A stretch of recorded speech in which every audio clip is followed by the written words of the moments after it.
Hello everyone, welcome back to our channel Priya journals. ముందుగా మీ అందరికీ happy new year అండి. ఈ న్యూ ఇయర్లో అయితే ఫస్ట్ వీడియో అనమాట. సో ఈ వీడియోస్ నుంచి ఏంటంటే ప్రతి రోజు డైలీ కరెంట్ అఫైర్స్, అలాగే ఓన్లీ కరెంట్ అఫైర్స్ లాగా కాకుండా నేషనల్, ఇంటర్నేషనల్, రీజనల్ ఇష్యూస్ ఉంటాయి కదా. సో స్పోర్ట్స్కి సంబంధించి కానీ, సైన్స్ అండ్ టెక్నాలజీకి సంబంధించి కానీ, అలాగే ఎకానమీ, పాలిటీ, కరెంట్ పాలిటీ, ఇలాంటి వాటికి సంబంధించిన వాటికి అయితే నేను ప్రతిరోజు 2 డేస్కి ఒకసారైనా లేకపోతే డే బై డే అయినా సరే నేను వీడియోస్ అయితే చేసి మీకు వీడియోస్ అయితే షేర్ చేస్తానండి. దీనివల్ల ఏంటంటే ఇప్పుడు కొత్తగా వచ్చే యాస్పిరెంట్స్కి అయినా సరే, మళ్ళీ పాత యాస్పిరెంట్స్కి అయినా సరే, అంటే జాబ్స్ ఇంకా మనకి నోటిఫికేషన్ అయితే ఆల్రెడీ మనం గ్రూప్ 2, గ్రూప్ 3 ఎగ్జామ్స్ అయితే రాస్తున్నాము. సో మళ్ళీ ఫ్యూచర్లో ఇంకా వేరే నోటిఫికేషన్స్కి అయినా సరే ఈ కరెంట్ అఫైర్స్ కానీ మిగతా ఏవైనా సరే ఉపయోగపడతాయి కదా. సో దానికి సంబంధించి నేనైతే వీడియోస్ అయితే షేర్ చేస్తున్నాను. అయితే ఇదేంటంటే వీక్లీ కరెంట్ అఫైర్స్ లాగా అయితే ఫస్ట్ ఈ వీడియో నుంచి అయితే స్టార్ట్ చేస్తాను. నెక్స్ట్ వీడియోస్ నుంచి అయితే నేను దానికి సపరేట్గా వీడియోస్ అయితే నేను చేస్తానండి. సో దట్ దానివల్ల చాలా యూజ్ అవుతుంది. నేను కొన్ని యూట్యూబ్ ఛానల్స్, అంటే ఎడ్యుకేషన్కి సంబంధించిన ఛానల్స్ చూస్తున్నప్పుడు కింద కామెంట్స్లో చాలా వరకు ఏంటంటే నేను కూడా ఫేస్ చేస్తున్న ప్రాబ్లం ఏంటంటే రీజనల్ ఇష్యూస్ కానీ, నేషనల్, ఇంటర్నేషనల్ ఇష్యూస్ కానీ, కరెంట్ పాలిటీ కానీ ఇట్లా సపరేట్గా అయితే చెప్పరు. ఏదో కొన్ని వీడియోస్లో అయితే చెప్తారు, కానీ అది కూడా ఫుల్ ఇన్ఫర్మేషన్ ఉండదు. యాజ్ ఏ యాస్పిరెంట్గా నేను కూడా ఆ ప్రాబ్లమ్స్ ఫేస్ చేస్తున్నాను. అలాగే యూట్యూబ్లో చాలా కామెంట్స్ కూడా అలానే వస్తున్నాయి.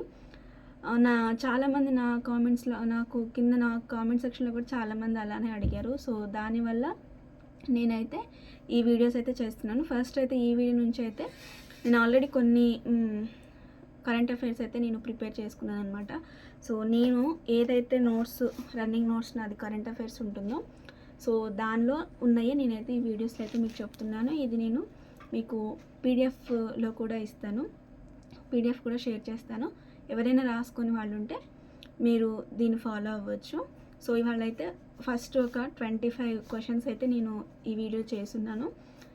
వాటికి సంబంధించిన ఆన్సర్స్ కానీ ఈ వీడియోలో అయితే చేస్తాను. సో మీ అందరికీ ఈ వీడియో యూస్ఫుల్ అవుతుందని అనుకుంటున్నాను. ఇంకా నా ఛానల్ని సబ్స్క్రైబ్ చేసుకోకపోతే ప్లీజ్ సబ్స్క్రైబ్ చేసుకోండి. ఇప్పుడైతే వీడియో అయితే స్టార్ట్ చేసేద్దాం. ఇది జనవరి మంత్ వీక్లీ కరెంట్ అఫైర్స్ అండి. నేనైతే కొన్ని క్వశ్చన్స్ తయారు చేశాను. నెక్స్ట్ వీడియో నుంచి నేను దానికి సపరేట్గా అయితే నేను వీడియోస్ అయితే షేర్ చేస్తాను. ఫస్ట్ క్వశ్చన్ వచ్చేసి క్రింది వాణిలో ఏది సరైనది అని అడుగుతున్నారు. సో దీనికి సంబంధించి అయితే కొన్ని ఆప్షన్స్ ఇచ్చారు. ఇటీవల భారతీయ బీజ్ సహకారి సమితి లిమిటెడ్ BBSL సమావేశానికి అమిత్ షా అధ్యక్షతన న్యూఢిల్లీలో జరిగింది. BBSSI సమావేశంలో 2025-26 నాటికి 20,000 కంటే ఎక్కువ సహకార సంఘాలు అనుసంధానం చేయడం మరియు 2032-33 నాటికి సహకార రంగంలో విత్తనాలకి సంబంధించి 18,000 టర్నోవర్ సాధించాలని లక్ష్యాన్ని నిర్దేశించింది.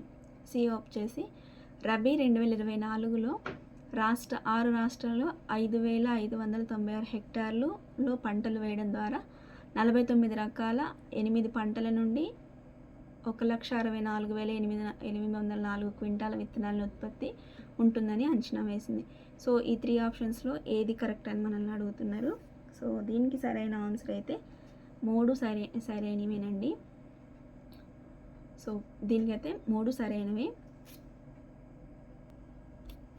దీనికి సంబంధించి అయితే ఈ 3 ఆప్షన్స్ రైటే అండి. ఇది న్యూఢిల్లీలో జరిగింది, అది కూడా అమిత్ షా గారి అధ్యక్షతన అయితే జరిగింది. ఇది 2025-26 నాటికి 20,000 కంటే ఎక్కువ సహకార సంఘాలను అనుసంధానం చేయడం, అలాగే 32-33 నాటికి 18,000 టర్నోవర్ సాధించాలని కూడా నిర్దేశించుకుంది. ఇది ఏ సీజన్ అని అంటే రబీ సీజన్ అని అయితే గుర్తుంచుకోండి. 2024లో మొత్తం 49 రకాల నుంచి 49 రకాల నుంచి 8 పంటలు వేయడం ద్వారా 1,64,804 క్వింటాల విత్తనాలు అయితే ఉత్పత్తి ఉంటుందని అంచనా వేసింది. సో దీనికి ఏంటంటే 3 కరెక్ట్ ఆన్సర్సే. ఇటీవల ఇండియాలో స్వదేశీ పరిజ్ఞానంతో రూపొందించిన మొట్టమొదటి సర్జికల్ రోబోట్ పేరేంటి? ఎస్ఎస్ఐ మంత్ర, ఎస్ఎస్ఐ జ్ఞాని, ఎస్ఎస్ఐ సహా, ఎస్ఎస్ఐ మహా. ఈ నాలుగు ఆప్షన్స్లో ఏది కరెక్ట్ అని అడుగుతున్నారు. సర్జికల్ రోబోట్ పేరు ఏంటి అంటే ఎస్ఎస్ఐ మంత్ర. ఇది మహారాష్ట్రలోని, దీనికి సంబంధించిన ఇన్ఫర్మేషన్ కూడా మీకు చెప్తున్నాను. దీనికి సర్జికల్ రోబోట్ పేరు వచ్చేసి ఎస్ఎస్ఐ మంత్ర. సో ఇది మహారాష్ట్రలోని పూణేలో గల నోబెల్ హాస్పిటల్స్ అండ్ రీసెర్చ్ సెంటర్లో ఇదైతే రూపొందించబడింది. ఈ సర్జికల్ రోబోట్ పేరే. ఇది పూర్తిగా స్వదేశీ పరిజ్ఞానంతో రూపొందించబడిన మొట్టమొదటి రోబోట్ ఎస్ఎస్ఐ మంత్ర. థర్డ్ వన్ వచ్చేసి ఇటీవల వివాద్ సే విశ్వాస్ స్కీమ్ గడువును కేంద్ర ప్రభుత్వం జనవరి 1, 2025 వరకు పొడిగించింది. ఇది దేనికి సంబంధించింది? ఈ పథకం దేనికి సంబంధించిన పథకం? వివాద్ సే విశ్వాస్ స్కీమ్ అనేది దేనికి సంబంధించిన పథకం? వ్యవసాయానిక, పన్ను విధించడానిక, science and technology, education? So దీనికి ఆన్సర్ వచ్చేసి పన్ను విధించడం. Central board of director taxes దీన్ని రూపొందించిందనమాట. గుర్తుంచుకోండి, Vivad se Vishwas scheme. Fourth one వచ్చేసి బైరాక్టర్ అకిన్సీ సంస్థ అభివృద్ధి చేసిన UAV ప్లస్ 2022 సూపర్ సోనిక్ మిసైల్ని ఏ దేశం ఇటీవల ప్రయోగించింది? బైరాక్టర్ అకిన్సీ అనే సంస్థ అభివృద్ధి చేసిన UAV ప్లస్ 2022 సూపర్ సోనిక్ మిసైల్ని ఏ దేశం ఇటీవల ప్రయోగించింది? ఆప్షన్స్ వచ్చేసి USA, ఆస్ట్రేలియా, టర్కీ, UK. దీని ఆన్సర్ వచ్చేసి టర్కీ. ఇటీవల కొరియన్ ఫ్లై క్వాచర్ అనే అరుదైన పక్షి తెలంగాణలోని ఏ జిల్లాలో కనిపించింది? మళ్ళీ ఒకసారి క్వశ్చన్ రిపీట్ చేస్తున్నానండి. ఇటీవల కొరియన్ ఫ్లై క్వాచర్ అనే అరుదైన పక్షి తెలంగాణలోని ఏ జిల్లాలో కనిపించింది? ఆప్షన్స్ వచ్చేసి మహబూబాద్, నాగర్ కర్నూల్, వికారాబాద్, భద్రాద్రి కొత్తగూడెం. మహబూబాద్, నాగర్ కర్నూల్, వికారాబాద్, భద్రాద్రి కొత్తగూడెం.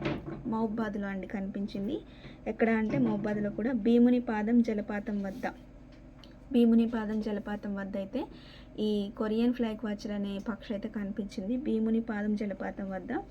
దీనిని తెలంగాణలో 495వ పక్షి జాతిగా గుర్తించారు. తెలంగాణలో 495వ పక్షి జాతిగా అయితే దీన్ని గుర్తించారు. నెక్స్ట్ వన్ వచ్చేసి జనరేషన్ బీటా అని ఏ సంవత్సరంలో జన్మించిన వారిని పిలుస్తారు? జనరేషన్ బీటా అని ఏ సంవత్సరంలో జన్మించిన వారిని పిలుస్తారు? దీని ఆప్షన్స్ వచ్చేసి 2025, 35, 20, 30, 10, 30, 2000, 2035. ఏ సంవత్సరం వారు అంటే 2025, 2035 మధ్యలో జన్మించిన వారిని జనరేషన్ బీటా అని పిలుస్తారు. ఈ జనరేషన్ ఏంటంటే అంత వైర్లెస్ టెక్నాలజీ ఉంటుంది. సో అందుకనే వీళ్ళని జనరేషన్ బీటా అని పిలుస్తారు. వైర్లెస్ టెక్నాలజీ, అలాగే రోబోట్స్, ఇవే అంటే ఆర్టిఫిషియల్ ఇంటెలిజెన్స్ ఇవే ఉంటాయి కాబట్టి వీళ్ళని జనరేషన్ బీటా అని అయితే పిలుస్తారు. నెక్స్ట్ వచ్చి ఇటీవల మహాభారత వాటిక, రామాయణ వాటిక అనే పేర్లతో పురాతన మొక్కల జాతి గార్డెన్లని ఏ రాష్ట్రం ప్రారంభించింది? ఇటీవల మహాభారత వాటిక, రామాయణ వాటిక అనే పేర్లతో పురాతన మొక్కల జాతి గార్డెన్లని ఏ రాష్ట్రం ప్రారంభించింది అంటే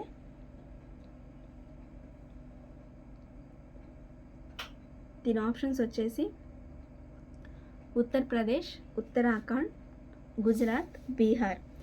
ఉత్తరప్రదేశ్, ఉత్తరాఖండ్, గుజరాత్, బీహార్. ఆన్సర్ వచ్చేసి ఉత్తరాఖండ్. హల్ద్వానీ నగరంలో మహాభారతంలో 37 జాతులు, రామాయణంలో 70 జాతులు ఉన్నాయంట. గుర్తుంచుకోండి, ఇది వచ్చేసి ఉత్తరాఖండ్లో ప్రారంభించారు. ఇది హల్ద్వానీ నగరంలో, ఉత్తరాఖండ్లో హల్ద్వానీ నగరంలో. మహాభారతంలోనేమో 37 జాతులు ఉంటే రామాయణంలో 70 జాతులు ఉన్నాయంట. నెక్స్ట్ వచ్చి ఇటీవల రక్షణ మంత్రి రాజ్నాథ్ సింగ్ గారు ఇచ్చిన సమాచారం ప్రకారం ప్రస్తుతం 2024 నాటికి భారత్ రక్షణ ఎగుమతులు ఎంత?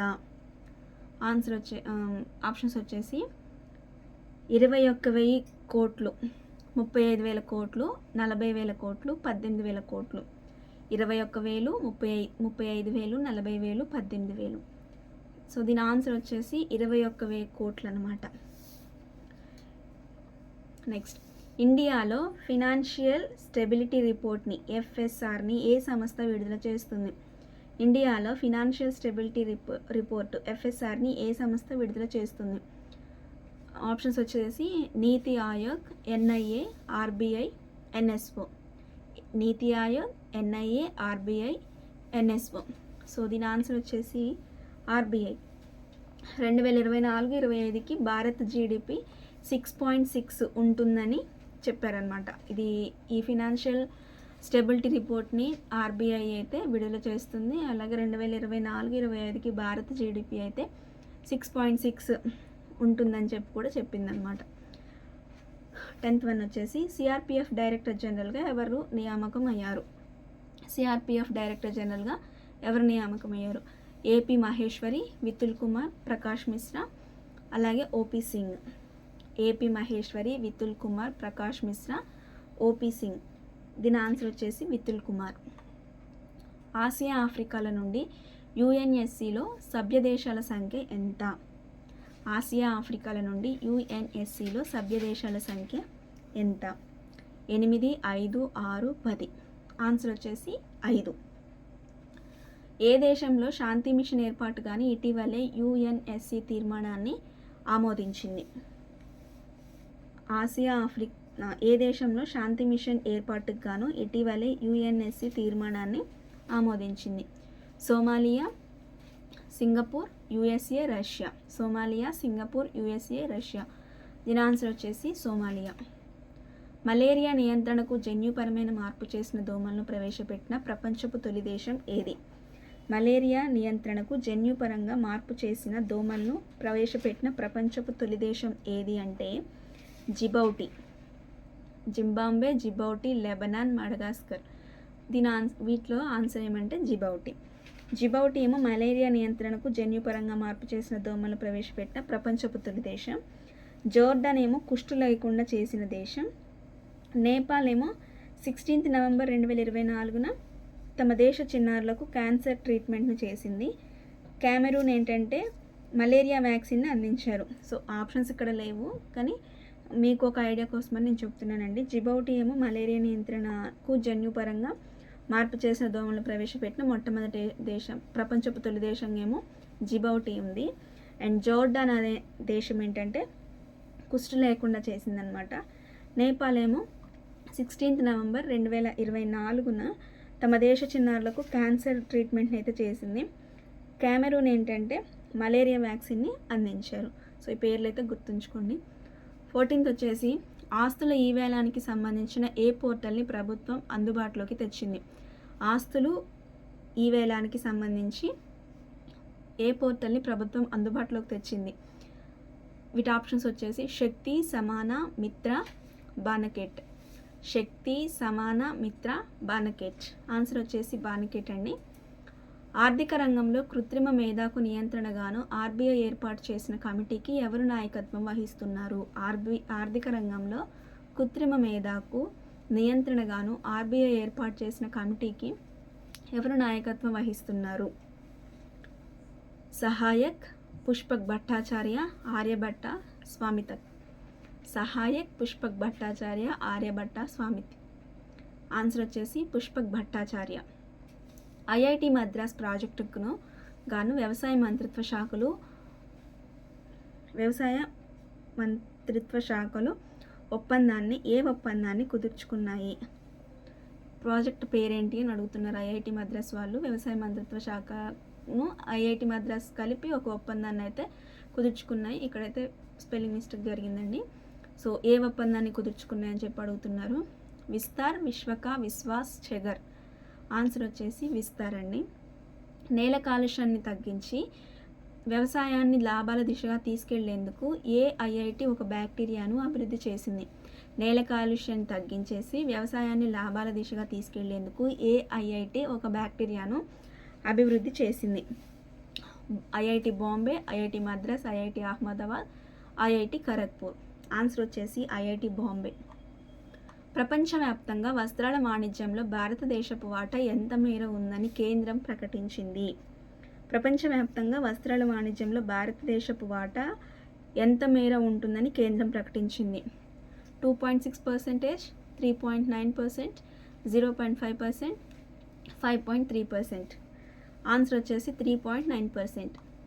సరోగసి బావట్ సభ్యురాలిగా ఎవరెవరు నియామకం అయ్యారు? సరోగసి బావట్ సభ్యురాలిగా ఎవరెవరు నియామకం అయ్యారు? కడియం కావ్య, భారతి పార్తి, కవితా పటిదార్.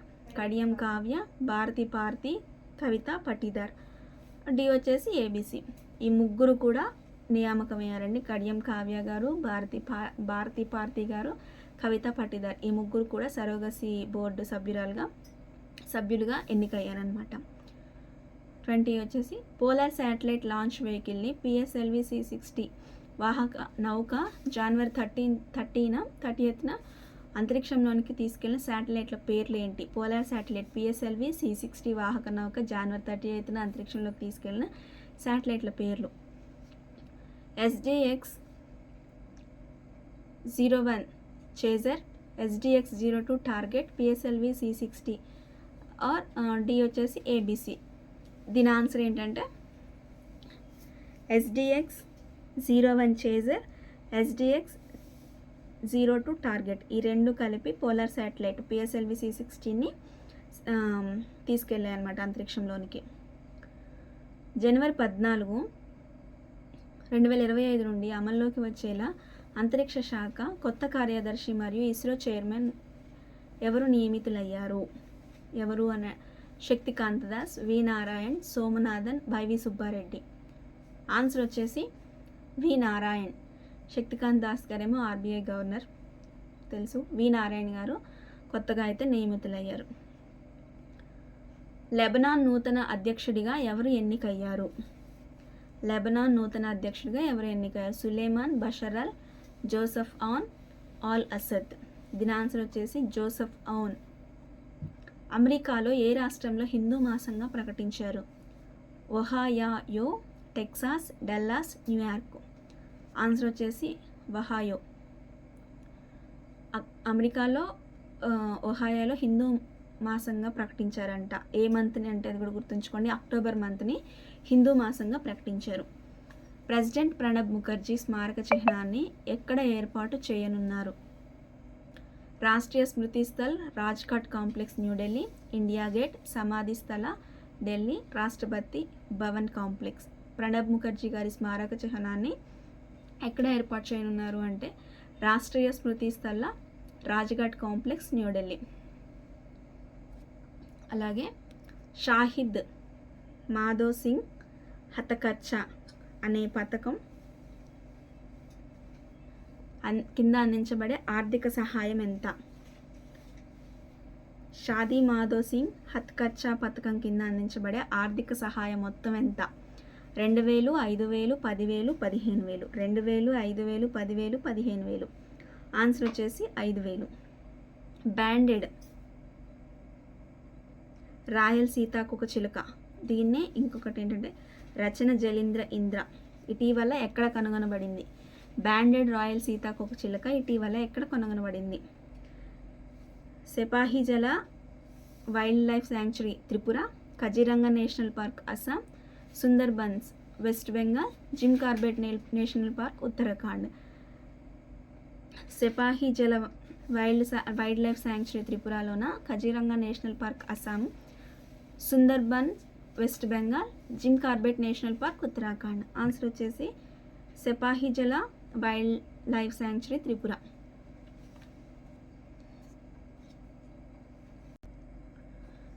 సో నేను చెప్పిన చాలా వరకు మీకు యూజ్ అవుతాయి అని అనుకుంటున్నాను. ఇది మీరు క్విజ్ లాగా కూడా మీరు ఈ పేపర్ని డౌన్లోడ్ చేసుకొని మీరు క్విజ్ లాగా కూడా ప్రాక్టీస్ చేసుకోవచ్చు. ఇదైతే ఇవాళ స్టార్టింగ్ డే కాబట్టి నేను ఈ విధంగా అయితే తయారు చేశానండి. నెక్స్ట్ వీడియోస్ నుంచి అయితే దానికి సపరేట్గా నేనైతే ప్రిపేర్ చేసి మీకు ఎక్స్ప్లెయిన్ చేస్తాను. సో ఈ వీడియో చాలామందికి యూస్ఫుల్ అవుతుందని అనుకుంటున్నాను. ఇంకా మీరు ఏదైనా సజెషన్స్ ఇవ్వాలి అనుకుంటే నాకు కామెంట్ సెక్షన్లో కామెంట్ చేయండి. అండ్ మన వీడియోని అయితే ఖచ్చితంగా లైక్ చేయండి, సబ్స్క్రైబ్ చేసుకోండి అండ్ షేర్ చేయండి. చాలామందికి యూజ్ అవుతుంది. సో నెక్స్ట్ వచ్చే తెలంగాణ హైకోర్టు ఎగ్జామ్స్కైనా సరే, మిగతా ఏ ఎగ్జామ్స్కైనా సరే ఈ వీడియో అయితే యూస్ఫుల్ అవుతుందని అనుకుంటున్నాను. సో ఇది మీరు క్విజ్ లాగా మీరు డైలీ కూడా ప్రాక్టీస్ చేసుకోవచ్చు. మీరు ఒకవేళ ప్రతిరోజు కూడా పీడిఎఫ్ లాగా పెట్టడానికి అయితే నేను ట్రై చేస్తాను. మీరు డౌన్లోడ్ చేసుకొని మీ స్కిల్స్ని మీరు అంటే మీకు ఎంతవరకు మీరు కరెంట్ అఫైర్స్ని ప్రాక్టీస్ చేయొచ్చు అనేదాన్ని అయితే మీరు టెస్ట్ చేసుకోవచ్చు. సో ఈ వీడియో నచ్చినట్టయితే ఖచ్చితంగా సబ్స్క్రైబ్ చేసుకోండి. నేను మళ్ళీ నెక్స్ట్ వీడియోలో ఇంకా డీటెయిల్గా అయితే నేను మీకు ఎక్స్ప్లెయిన్ చేయడానికి అయితే ట్రై చేస్తాను. Thank you for watching.